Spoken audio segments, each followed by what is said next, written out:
નમસ્કાર દર્શક મિત્રો, હું જપન શાહ કાનમ એક્સપ્રેસ ન્યૂઝમાં આપનું સ્વાગત છે। જોઈએ આજના મુખ્ય અને મહત્વના સમાચાર।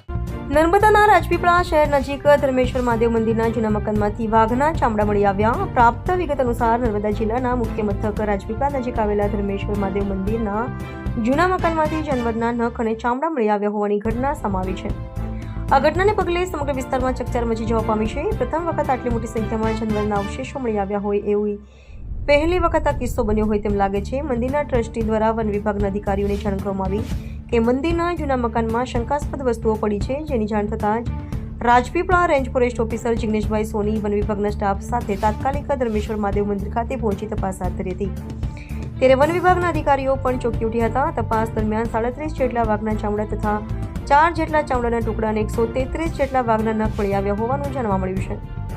જો કે વસ્તુ અસલી છે કે કેમ તેની ખાતરી માટે વન વિભાગ દ્વારા સેમ્પલ FSLમાં મોકલી આપવામાં આવ્યા હોવાની જાણકારી પ્રાપ્ત થઈ છે। પ્રતિનિધિ નર્મદા રાજપીપળા શહેર નજીક ધર્મેશ્વર મહાદેવ મંદિરના જૂના મકાનમાંથી વાઘના ચામડા મળી આવ્યા। રિપોર્ટર રવિ સૈયદ, રાજપીપળા।